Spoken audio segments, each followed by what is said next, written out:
What if I told you there's a treasure out there worth hundreds of billions of dollars, but it might be lost forever? We're talking about Bitcoin, locked away in digital ghost wallets. So let's go on a hunt and figure out what exactly happened to this lost treasure. Imagine walking through a ghost town, but instead of empty buildings, you find vaults packed with gold. The catch? Every single key, every combination has been lost. That's pretty much what we're looking at in the crypto world, and some of the stories are just unbelievable. So first up, meet James Howells. Back in 2013, he was cleaning his desk and accidentally tossed a hard drive. No big deal, right? Except that drive had 8,000 Bitcoin on it. Today, that's worth over $700 million. And get this, he is still, to this day, trying to get permission to literally excavate a city landfill, convinced his fortune is buried under all that trash. Talk about high stakes. And if you thought that was stressful, listen to this. We've got Stephen Thomas, an entrepreneur with a massive Bitcoin fortune on a special encrypted hard drive. The problem? He can't remember the password. He's already used 8 of his 10 guesses. He has 2 tries left. After that, the drive locks him out forever. I mean, can you even imagine that kind of pressure? It's the perfect example of what it means to be your own bank. These stories are wild, but they're not just isolated incidents. They point to a way bigger question that affects the entire Bitcoin ecosystem. Just how much of this digital gold is actually gone for good? To really get our heads around this, we have to start with the magic number 21 million. That's it. There will only ever be 21 million Bitcoin in existence. That hard cap, that scarcity, is fundamental to what it is. But the number of coins we can actually use, well, that's a totally different story. Because here's the kicker. The best estimates we have from crypto analysts suggest that somewhere around 3.7 million of those coins are permanently lost. Let that sink in. We're not talking about a few thousand here and there. We're talking about millions of coins, just gone.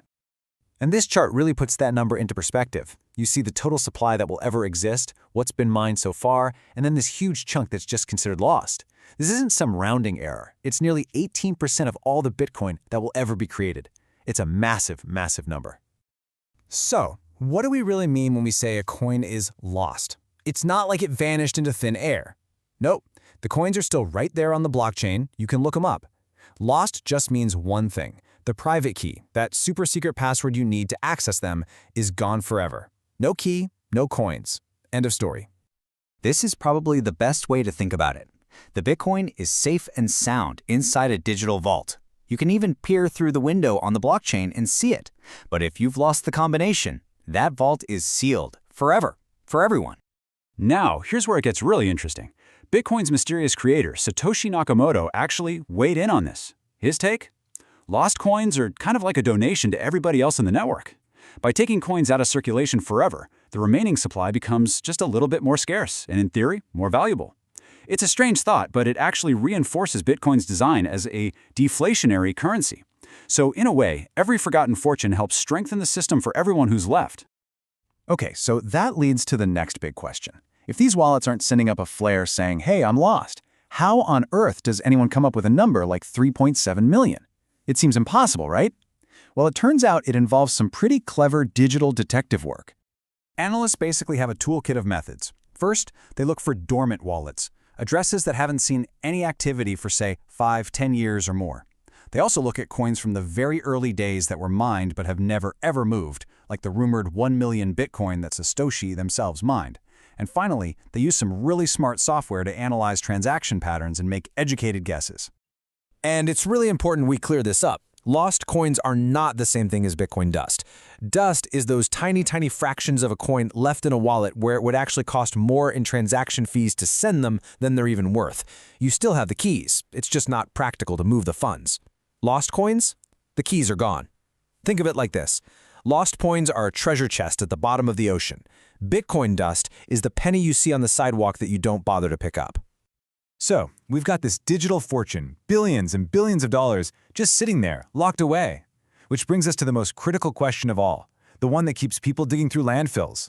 The billion-dollar question, can they ever get it back? Let's just cut to the chase. Is there some kind of secret back door, a master key, a forgotten my password button somewhere? And the simple, brutal answer is, in almost every single case, no. It's not possible. The entire security of Bitcoin is built to prevent exactly that. There's no customer support, no central bank to call. That's not a bug, it's a core feature of the system. Now, are there some super rare exceptions? A few. You might find an old laptop in the attic or a piece of paper with your seed phrase written on it. There are pros who try to crack wallets, but the success rate is incredibly low. The key takeaway here is that pretty much any chance of recovery relies on finding something you saved before you lost access. All of this, the ghost wallets, the landfill hunts, the password nightmares, it all points to one incredibly important lesson. If recovery is next to impossible, then prevention is absolutely everything.